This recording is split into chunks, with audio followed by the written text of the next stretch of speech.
Thank you for joining our webinar today.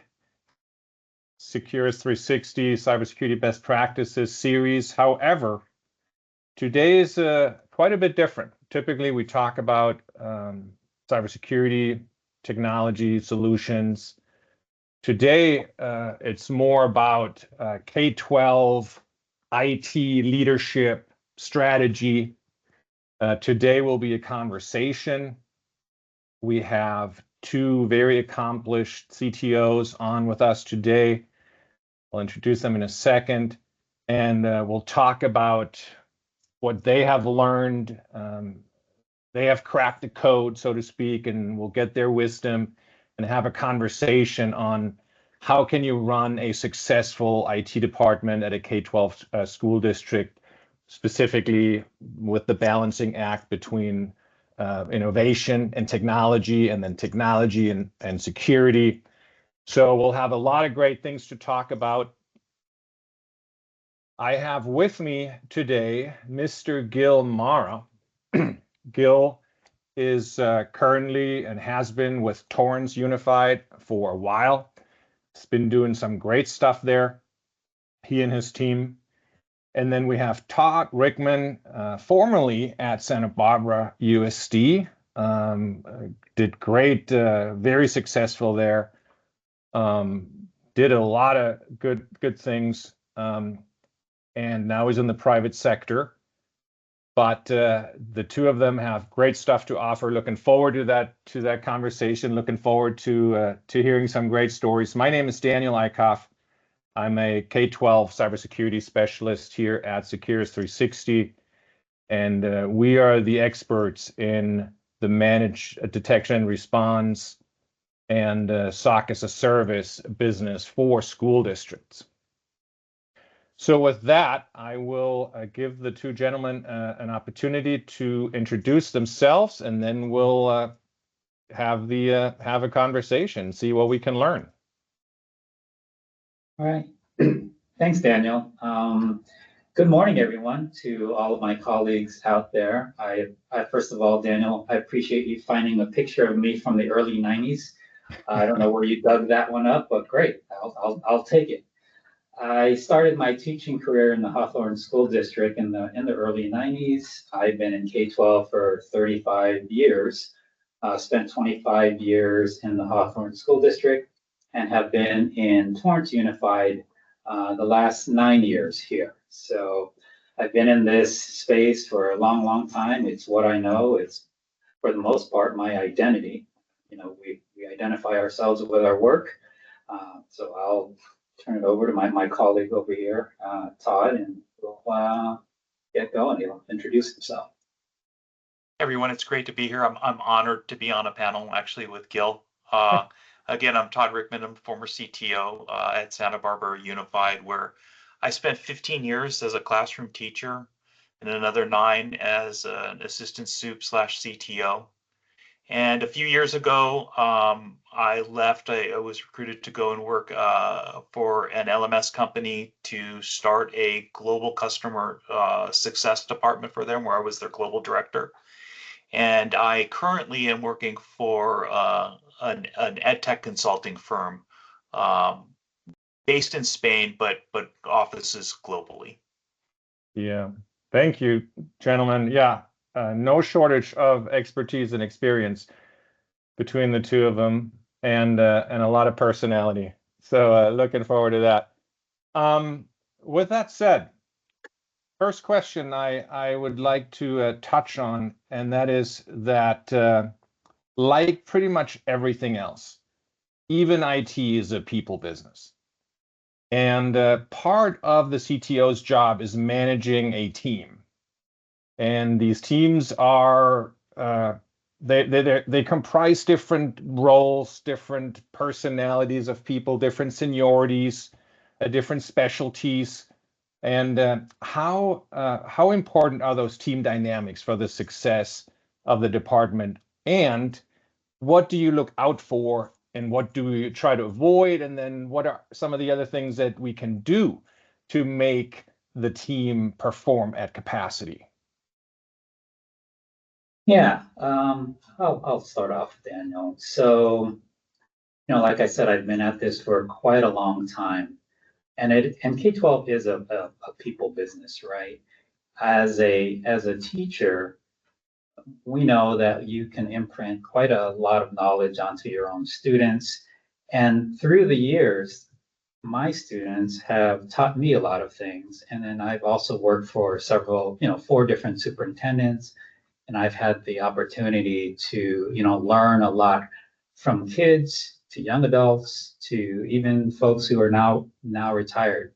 Uh, Really, it's all about building, and it sounds so cliche sometimes, I think, when you say it's about rapport, trust, and relationships, right?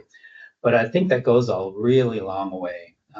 For example, when I got to the school district here in Torrance, it's a school district of 22,000 students, 30 K-12, and we have a lot of principals and a lot of leaders here, right? One of the first things you want to do is really get to know your folks, get to know your department, and get to know all of the leaders out there. So I asked early on, who are kind of the toughest leaders in our school district?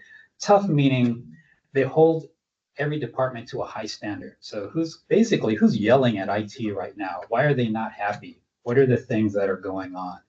And I took it upon myself to drive out and meet personally with each and every principal and leader at the school sites to really dig deep and not just talk about, what are all the problems, but first starting that rapport, building a relationship with them, and letting them know that I'm there to work with them and not against them. I'm not there just to say no to everything, to say no to every purchase order that comes through, because we know that we all have that one goal in mind, which is the right student achievement. We want our kids, our students to do well in school, and hence, of course, to do well in life. So it really does start there, working with the folks. And sometimes you're working with the folks that you dealt with at the time when you inherit the department or a school district, and you'll work with your team and your HR department and your cabinet to make sure that you've got the best folks around you. Todd, Yeah, I was going to say that I think that what people are going to find as they hear us speak, that you and I are very similar in our belief system around this. Um, Relationships really matter. We are in a relationship game, and you need to focus on that. That you can't have transactional relationships. You have to have really really good relationships, just like you would expect teachers to have. The things that I do, and I'm going to take a little different tact on it. I'm going to talk more specifically about how I manage teams in my department. And the very first thing is I kind of like I did with my students and I do with my own kids, and that is I just model the behavior I'd like to see in my team members. I want to be incredibly hardworking, honest, trusting, and so I try to model those things first and foremost. Um, I would encourage people. There's a really great book that one of my superintendents turned me on to called Team of Teams. It's written by General Stanley McChrystal. He was a former Joint Chiefs of Staff, and one of the things he talks about is something called Commander's Intent. And what Commander's Intent is that you want to you're going to have teams that are out at school sites and they're going to come across problems and they're going to be like, I have no idea what to do here. Like I need to call Gil because I just don't know what to do. And my goal is always to really empower my teams to make those decisions where they don't feel like they have to call me. So I try to do a really good job of showing them how I would respond in those situations, and then I trust them to make those decisions when they're out in the field. Um, and I tell them always err on the side of teaching and learning, right? Always, if you're going to make a mistake, make the mistake on the side of teaching and learning. And again, being in a people business, we're going to make mistakes, and I encourage my teams just let's fail forward. Um, and that gets me to another thing. I think it's really important when we're managing people, and I really enjoy managing people. I think I loved being in the classroom, and I love managing people. And I think that One thing that when I was a new assistant soup, I got really frustrated with something, and I had a guy who's a successful superintendent in other districts. He was an assistant soup with me. And he pulled me aside and he taught me one of the best lessons of my life. And this was when I was much older, right? So you never stop learning. And he said, "Hey, Todd, be hard on problems, not on people." And so that's what I've kind of taken with myself. I really pride myself on is that I try to be hard on problems and not on people. And when you create an environment of trust, just like in a classroom, an environment of trust within a team that you're leading, your IT department, incredible things happen. And I really want my teams to enjoy coming to work every day. I want them to have fun. I want them to be something that it's not a joy every day because we know what we have to deal with. Sometimes it can be a horror, but I really want them to enjoy their jobs. Todd, that's along those same lines. I have so much fun with my people here, right?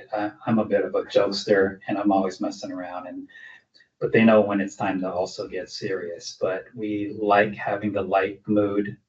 It makes the harder things less hard, right? And they're more willing to work harder for each other and for you. I think there's also some self-awareness as leaders that we really have to know ourselves too. And I know exactly what I am and what I'm not. I am the furthest thing from a type A personality. I'm not a very detailed oriented person. I get flack over it, but so I hire type A folks. I've got bulldogs in my department that will just chase a bone and chew it down for me and bring me the remnants. Like, yeah, we're done with this. How do you like it, boss? I was like, good job. Thank you. Right. But at the same time, they know I have their back. If they have trouble with a leader at a school site or a personality or a person, I'll go to bat for them and I'll tell them, let me have the hard conversation because that I'm good at. Let me talk. I will talk them down, talk them off of a ledge. But if you don't mind detailing out the workflow for me, we can take this on together, right? So it is really knowing who you are, surrounding yourself with the good people, and like you said, I don't micromanage, but I trust them to make the right decisions because that's why you brought them on board. The folks who aren't on the bus, we'll work on that. A few people have gotten on the bus and gotten off the bus in the last 9 years because it didn't quite work out and it didn't match the vision. But everyone that's on the bus now, it's a great time and it's fun, right? It is fun. Yep. I think you're muted, Daniel. You're on mute, Daniel. I knew we had. Yeah, sorry. Empowering your people is I think is one of the most important things. It's my experience as well. Trusting them, letting them run, letting people do what they're good at, and not micromanage. I think that's some of the key aspects. Quick question, Daniel, can I add something there? Also, of be course. okay with mistakes. Yeah.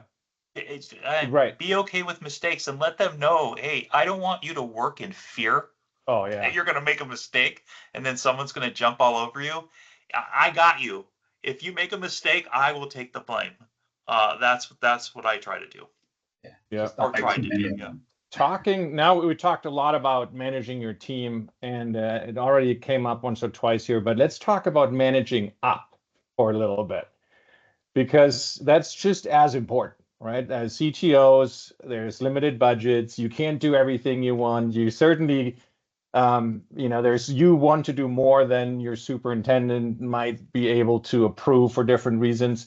So how do you manage that playing field, right? How do you what buttons do you push? How do you get the super and maybe the assistant superintendent help you or get on board with projects and allow you to move things along? I'll start with this. Relationships are relationships. I think whether it's with a student or superintendent.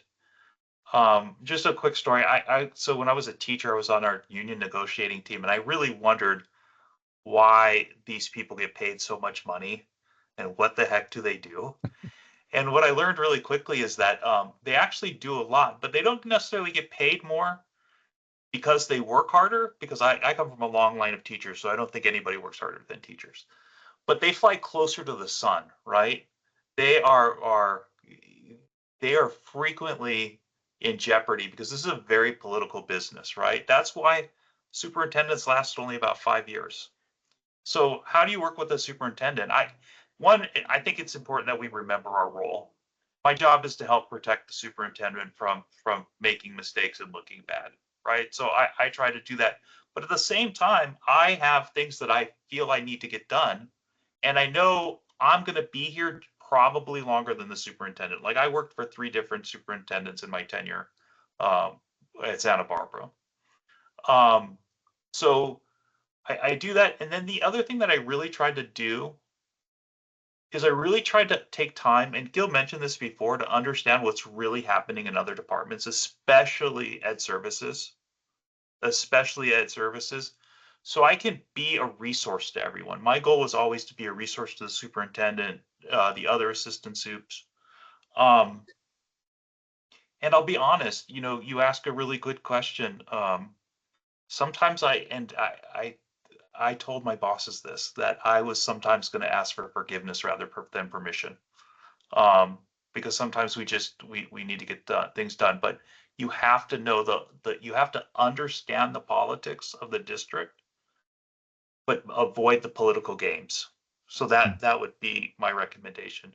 Know the politics, but try to avoid the political games if you can. And I don't know if I answered clearly, but that's my approach. That makes sense. Yeah. Any thoughts on that? Yeah. Yeah, no, just like Todd said, it is we would be fortunate, any CTO or IT director would be fortunate enough to work for a superintendent that's got vision and is clear as to where they want to move the district. I have one right now who texts me all day long about things we're gonna do and we're gonna work on, right? And if you're even more fortunate, you're part of executive cabinet or cabinet where no one has to translate your vision, right, to everyone else and to every other department. Right? So I'm in that position right now, which is great. I attend every weekly ed services meeting, being an educator myself. So I can speak to what goes on in the classroom. I hear everything from curriculum adoptions, platforms on the digital side that we need, and from the needs of the teacher all the way to what we need to do on the IT side, whether it's MFA and security. And I work closely with, and I'm sure Todd does too, with our union membership. As he mentioned, he was on the other side of it. So when it comes to communication out to our union memberships or to our unions, we have 4 unions here in the district. I can speak to each of them, lay out the plan, what it is we're doing, like something like MFA, and making sure that everyone has enough runway to understand that I know that they need to get to their membership, and we'll co-release a statement together, right? So that it's not just the district says we have to do something, right? It's as a group, right? It's good for the entire organization. So yeah, I've been fortunate enough to work with a couple of superintendents that have allowed me to, give me free rein to do things that are needed for the district. And then when I came on into Torrance, we had just passed millions of dollars of bonds, so we had quite a few $1 million set aside just for technology, and I was entrusted to steer that and guide these funds the appropriate way. Gil, you said something that slight different topic, but kind of a line that made me think. I wonder how you feel about this. When you think about working with superintendents and teachers, I kind of feel like you can't over communicate. I have found that people just don't want to be caught by surprise. Like they don't mind change as much. Well, some people mind change, but for the most part, people just don't want to be caught by surprise. So going back to working with teachers and also all the departments and make sure everybody's on the same page. And I agree with you. I used to attend ed services meetings. I would go to M&O meetings when I could attend them. I really tried to know and then communicate what we were doing so no one was caught by surprise. And I think that's especially true with superintendents. I was lucky to work for two really great superintendents, and the thing that they asked me is, I just don't want to be caught by surprise. Just let me know. Like if something goes to the hell, I got you, Todd. Just let me know so I can articulate it. Yeah, yeah. And in return, they'll back you up, right? And I had this two superintendents here in Torrance, and we had, big moves to make on the IT side, and I would bring it to him. Things would be questioned, and he would say, that is the direction Gil recommended. I support him. And that's all he needed to say. And that kind of shut everything down. So all the complaints, everything, like, well, if the man himself said this is how it's going to go, then that's how it's going to go. And that's why we were brought onto this role, right, to make some of these decisions. And when you're supported at the top like that, it's a good feeling, right, that you're being validated in the work that you're doing. Not to say it's always been smooth. I've made my fair share of mistakes too, where something just slips. We have a lot of things that are juggled in the air. I dropped a couple over the years, right? It's like, gosh, I really screwed up on that one. And you make the correction. You say your apologies, and you can't bat 1,000. Yep, yeah, and you move on. And just really quickly, Daniel, I know we need to move on to the next question, but Gil and I were really lucky to be part of executive cabinet. I was always part of executive cabinet, and Gil was. I think that's the model that all districts should use. If you're not, I think it's really important for people who are CTOs, directors of technology, to attend board meetings. You really need to know the politics of the district and what your superintendent is facing in board meetings and what the public is saying. So I encourage people. They're not fun. In fact, they can be just awful at times. But I encourage people to try to attend board meetings. Yeah, I'm on the board of a German school here in Southern California, and we encourage our teachers and principals. We have maybe 14 schools right now, and we encourage them to attend the board meetings. And a lot of times they don't, and I wish they did. So that was a very interesting point. I want to talk briefly, just really one question,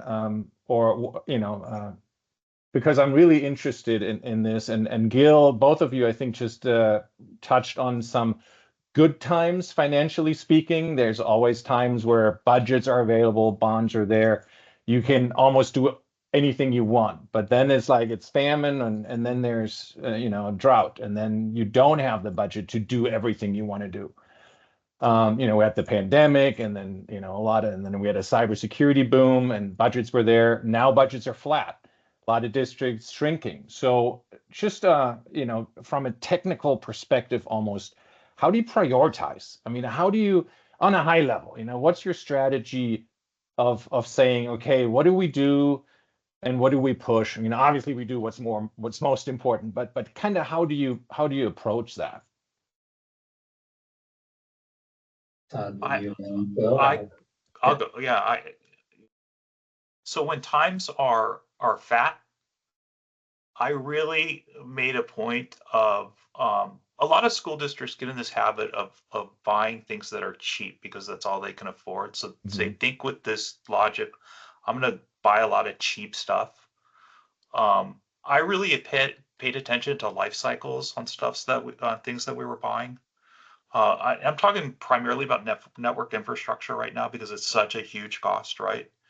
And so when we had money, I tried to buy really good products that were at the beginning of their life cycle, knowing that if we hit the lean times, those would take me farther than if I had bought stuff that was less expensive early on. So that's one of the things we did. The other thing that I really made a habit of was budgeting for lean times. I assumed that those were coming. I knew they were coming as a teacher. I knew they were going to come as a CTO. So we tried to save. And so that's what we did. We tried to save and then don't skimp. That doesn't mean be irresponsible with purchases and buy stuff you don't need. But if you're buying a firewall, make sure you're buying a good firewall that's going to last you at least 5 years. Don't buy the model that's about to go end of life because you can get a deal on it. I just tried not to do that. Yeah, we I get my budget every year, right? And we try to move everything into OpEx so that it's always an operating expense, so that we're not surprised. So on the infrastructure side, you've got your licenses. We just finished a Meraki install of all new Wi-Fi and all new switching, right, using our E-rate funds. So the infrastructure is there. This is actually my second forklift. We did it in 2015 when I got here. Lo and behold, 9 years later, you're doing it again, right? So you're trying to build in those licenses for the next 10 years if you can. So we've done that. Fortunately, here in Torrance in 2014, the voters approved a technology bond, well, several bonds. One for us was every 5 years, you get $5 million just for IT, which has been amazing. And it went from 2015, which is why I came into Torrance, like, who's going to spend all this money? My reputation was Gil knows how to really spend money. So that followed me here. And for me, $5 million is nothing, right? So we spent the $5 million in 2015. I got another tranche of $5 million in 2020. And I just did a board presentation this last Monday on how I'm spending the next $5 million that was just issued this month. So I'll be doing more POs in 2025. And you vendors here who are listening, don't call me. Just kidding. I see a couple of you here. I know some of you on the call. And then this will go on until 2040. So it's a pretty innovative bond that our board in 2015 structured together. So we've been fortunate on top of E-rate funds that I take advantage of. So one is identifying the items in your budget that are just non-negotiable. Cybersecurity is one. All of those contracts float to the top as untouchable. You can't do any, and we don't even use bond dollars for that. That's just built into general fund. So we have that available, and then all the other contracts that we need to support the district. And then ESSER funds have wound down, so we have had to unsubscribe from a few digital applications that our teachers were using, and that will get picked up by school sites or some other funding. On some of those federal funding sources, do you have any experience with that new $200 million FCC cybersecurity pilot? Any wisdom to share on that already with the group here? Yeah, apply. I mean, I submitted my application already. You're really applying to join the pilot. So I submitted mine. It's due November 1st. That's not going to go. The real announcement, you just said that the window is closing November 1st for applications. So anyone on the group here hasn't applied, you have about a week. Yeah. And the likelihood of us getting picked up to join the pilot is probably slim. It's only $230 million, but it's a trial. If you do get selected, you get to apply for the money and then possibly get selected. So, you'll pick your solutions. I picked a few solutions that I would like to have paid for. We spend, a good amount of funds in our district because we know it's really important. And if I can plug, of course, Security 360, that is one of having a security operations center is key for us. So that is a non-negotiable. So Securus 360 is our SOC service. You may use someone else, but you have to have one. I have two amazing engineers, but they can't support a district 24/7. So we need a service like what Secure 660 provides. Important. Gil mentioned, general fund expenditures. Don't spend one-time money on critical things. I think that, this one-time money comes, we're like, oh, we have this pool of money, and we buy some piece of critical infrastructure or a piece of software that becomes part of the culture of the districts doing business. And what ends up happening is that money goes away and now you're kind of stuck. What do you do? So really look at your budget, find out what's critical, where the money's coming from, and be sure that that you're taking from buckets of money that are going to be there for a while rather than something that might just disappear one day. Yeah, You also because have personnel costs too, and you want a nice beefy department, but when times are lean, you want to look at these positions and like, okay, right? Yeah. Keep in mind. Quick housekeeping note, by the way, I forgot to mention that earlier, but to the folks on the phone or feel free to if you have questions, we'll try to have time to answer those at the end, but plug them in the Q&A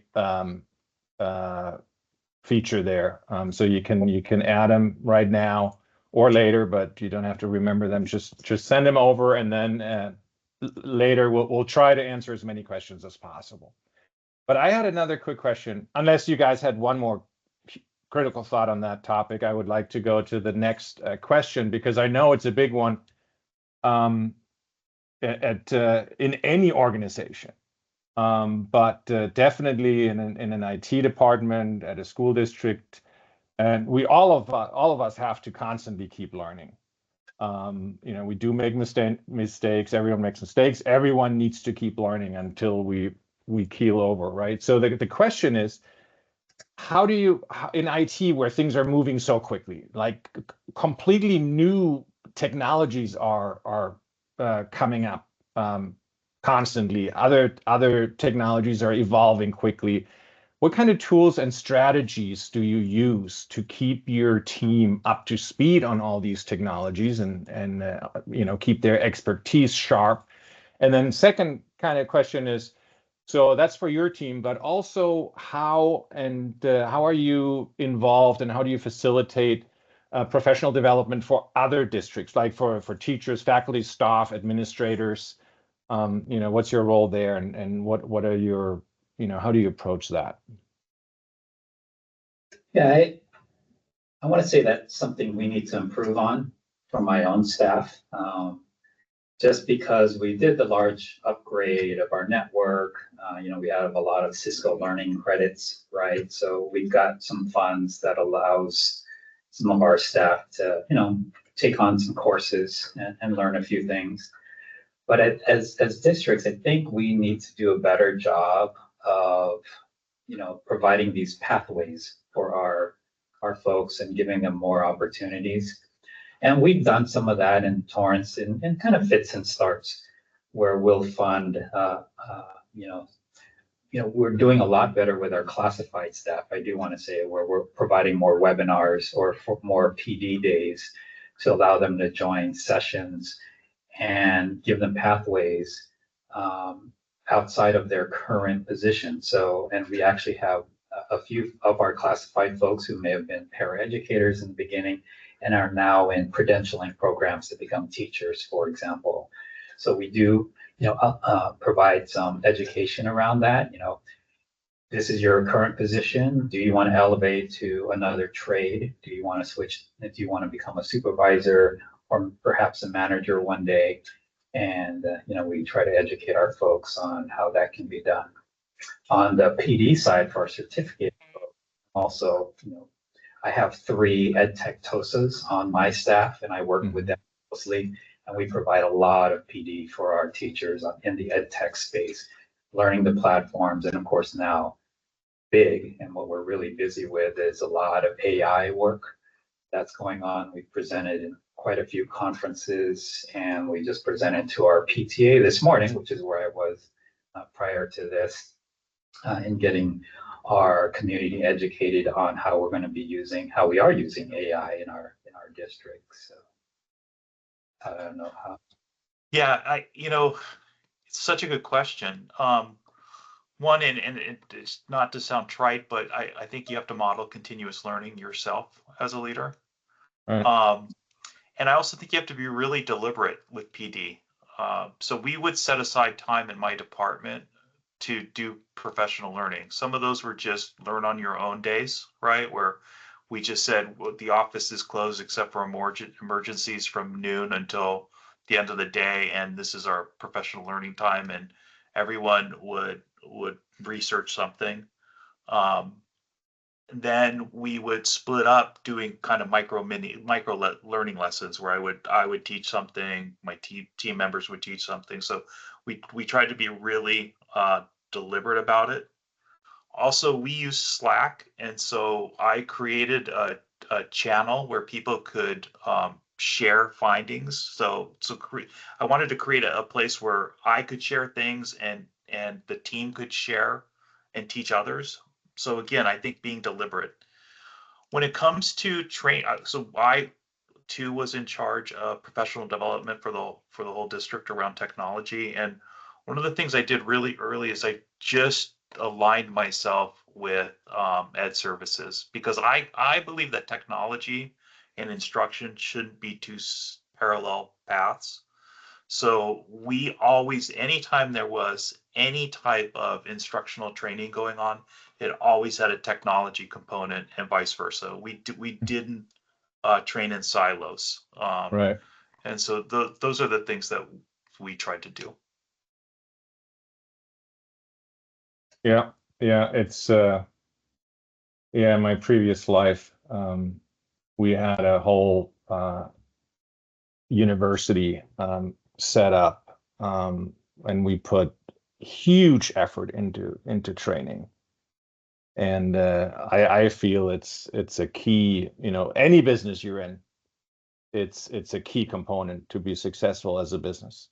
I always told my team members that my job was to make sure that they grew to either replace me, which would be great. Right. And I said that in all honesty, please replace me, the sooner the better. Sometimes I felt, or go someplace where they could make more money.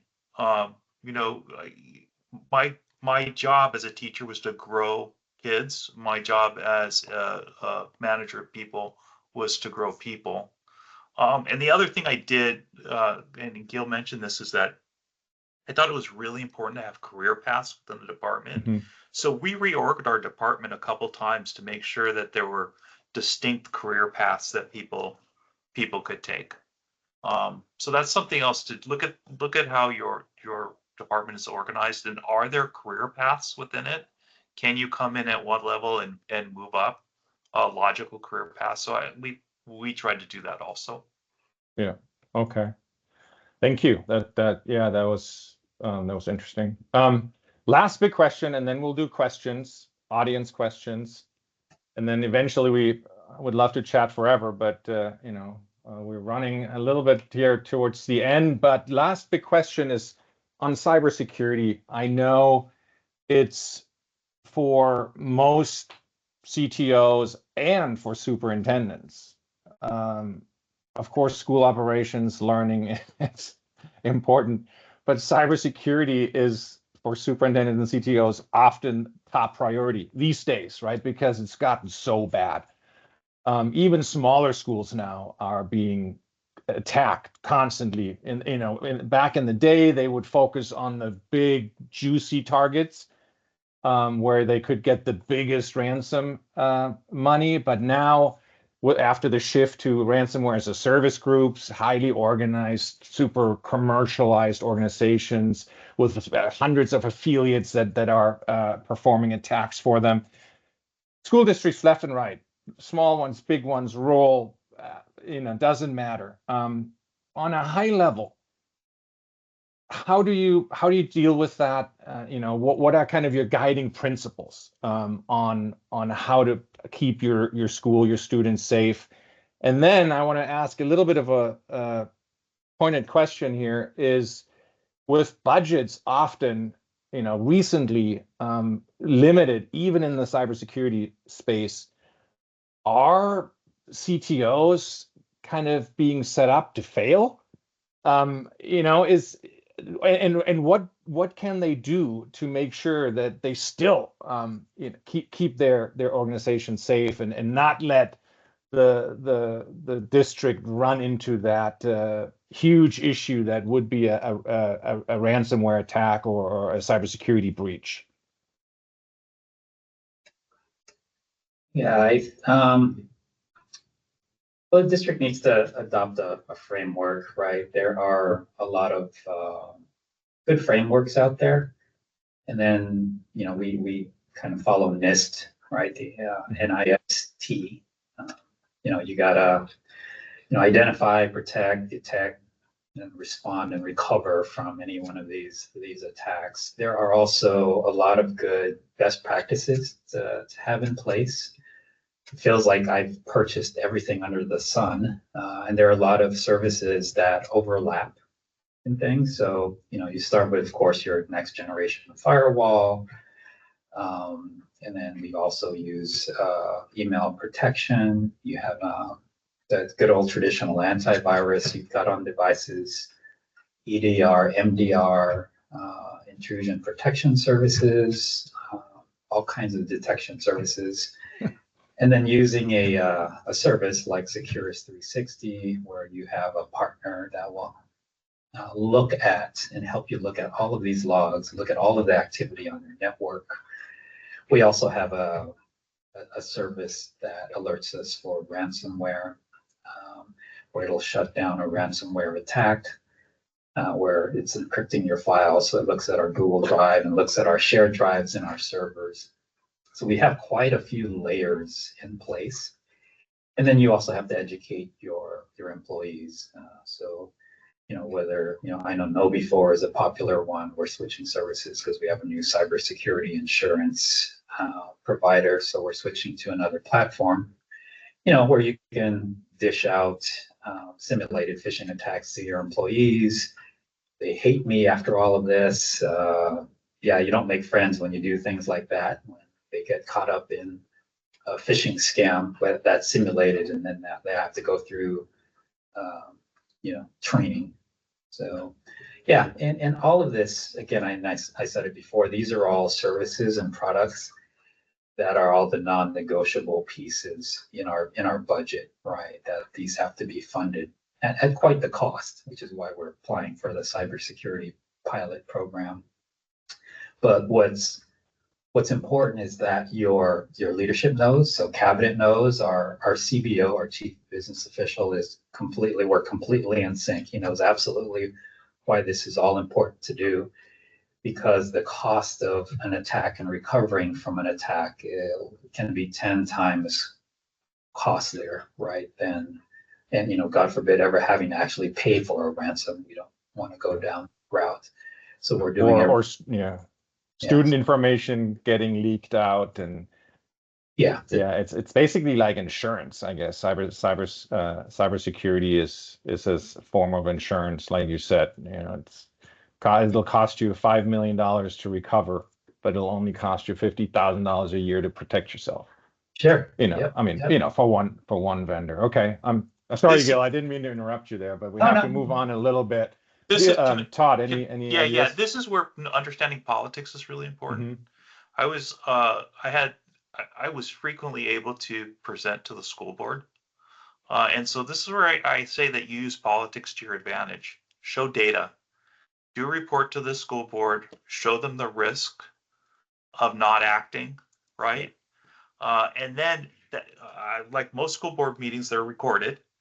The school board members are political animals. The last thing they want to be is the school board member that said, I'm not funding something that was going to protect kids and student data, right? So use the politics and use the data on this is what I would recommend. No one wants a data breach on their watch. And we as CTOs, all we can really do sometimes is present the data, encourage that we make the purchase, but in the end, is a superintendent and school board that are going to sign off of this. And what you want is school board members asking your superintendent, why are we not paying for this? Because that presentation Gil gave was really frightening. What do we have in place? And so know the politics. Yeah, that's a good point, because as a cybersecurity vendor myself, that's what I hear a lot talking to CTOs. And what I'm hearing is that oftentimes the super and the executive team and the board do underestimate the risks. I mean, to the state, you would think they would know what's going on. That's what you said, educating them, showing them the numbers, showing them the probabilities and the cost and of an attack. But a lot of times they still seem not to know. So yeah, yeah, like you said, encourage the people to arm the decision makers with all of that information and that data. Okay, we have a few audience questions. One is here saying, okay, we just touched on the cybersecurity portion, but the question is, what other, oops, I lost the question. Where'd it go? It said, what other vital tech solutions in a school district are on that same kind of must-have level? And I'm sorry, we have a few more questions if we have to keep it a little bit concise.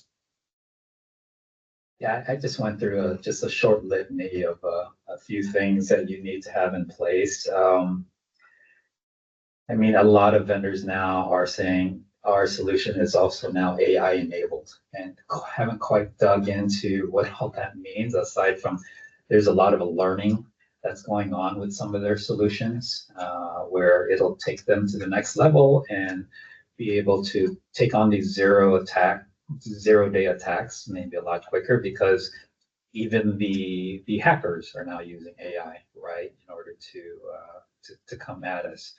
So it is, yeah, it is a battle, between the vendors and the hackers. Okay, yeah, and you just kind of touched on Desmond's question. He's asking, how do you embrace AI in K-12 from a teaching and learning perspective, as well as operational perspective? Oh, gosh, I think, Todd, you wanted to also chime in on that. I just wanted to add that question to the other question, because they kind of go together. So really quickly, things that are non-negotiables are a really good SIS, a data visualization platform, right? Because if we're going to be data-driven decisions, we need to be able to visualize our data in some way that's easy. And then I would say a school-to-home, home-to-school communication platform like Parent Square. Those are kind of the non-negotiables for me. Okay, and we actually have a question, and I'm sorry we can't answer, I think, in detail all the questions, but we had another question on SIS, and the question was basically, here it is, on a high level, not talking about individual features, what are some of the larger aspects or benefits you consider when choosing an SIS, student information system solution? How do you decide, what's right for your business? So we that was one of my charges when I got to Torrance, was go change our SIS, and it will have been my fourth SIS change, and there's no one enjoys that, right? It's the toughest thing to do. There's a lot of data, so when we were looking at it, you needed to find, what we wanted was a platform that was flexible and allowed us to customize it quite a bit. I have a really good folks on the IS team. They write SQL themselves. They can do web pages. So we needed a platform that allowed us to make it do what we needed it to do. Was one, that you had a big support system behind it, and that because we're in California, that they kept up with their code, right, their extracts and their reporting, that allowed us to present our data to CalPADS, right, like the California Longitudinal Pupil Services System, which is critical for our funding and a lot of other things. So that SIS we needed to make sure that SIS kept up on all of the changes that California, puts upon us, which seems to be almost weekly. All the data.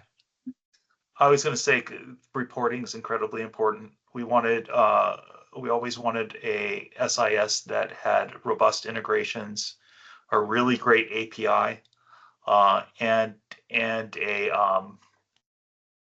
a data. I'm thinking I can't lost my mind. A data warehouse, or yeah, that was easy to query. Mm-hmm. And so, because we did a lot of customization of things like Gil did, we especially integrations. So if a student enrolled in one system, it was enrolled in the SIS, then we could roll them into our mail system, into our. So we looked for those types of things. Yeah, integrations. Yeah.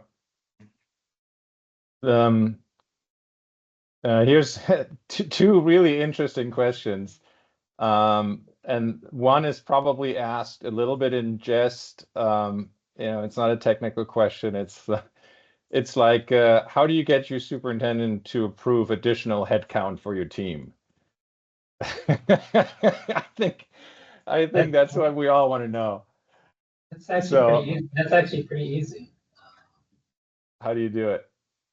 Well, we have a personnel commission here in Torrance, right? So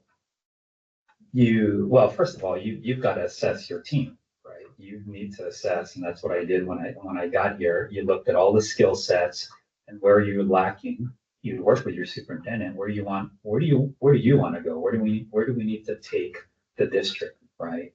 We want to be innovative. We want all the nice things. We want to be competitive. We have a lot of competitive districts in our area, right? So what makes us stand out, right? Yeah. And here are the things we're going to need, not just from the tech side, but from the tech side. And you go back and you look at it. Well, here are the gaps. Right? We need to get here, but we are missing some skill sets. We're not competitive in salary. And then you've got to just lay out the plan, which is what I did. And I brought the plan back to cabinet a few times.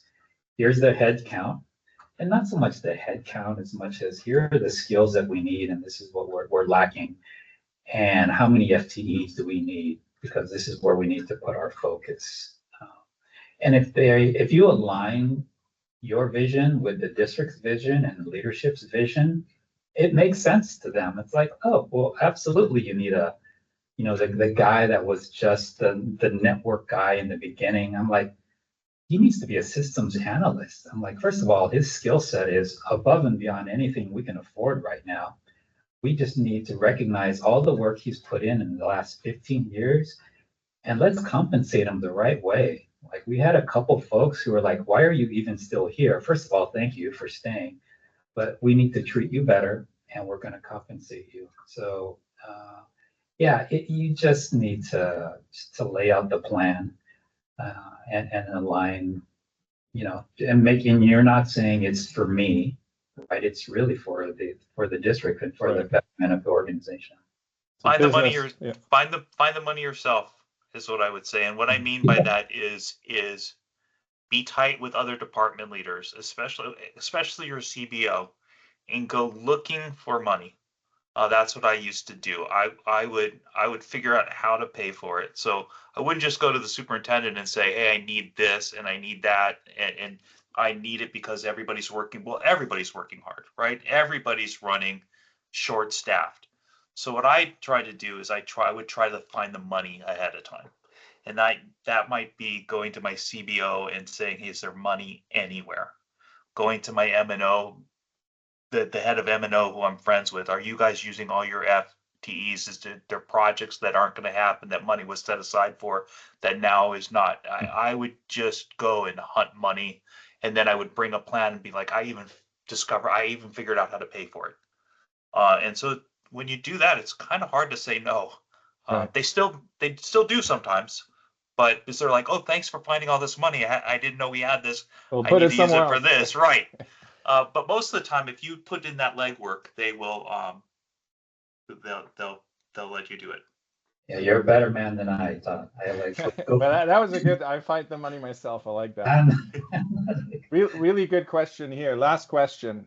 On very, very different. The question is a bit personal for both of you, and it is, as teachers, what made you choose to go with the direction of administration and specifically in the technology space?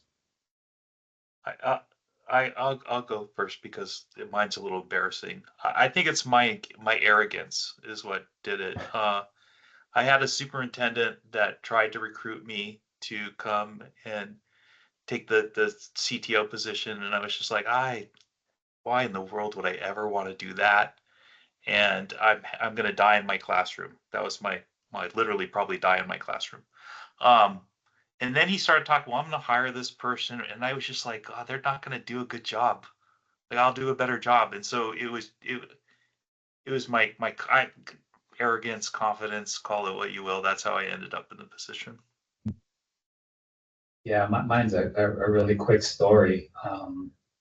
I was a middle school science teacher, and the district came to me and said, we have a partnership with Rockwell International, aerospace company, and they have $10,000 to spend, and they want to put something called the internet in their classroom.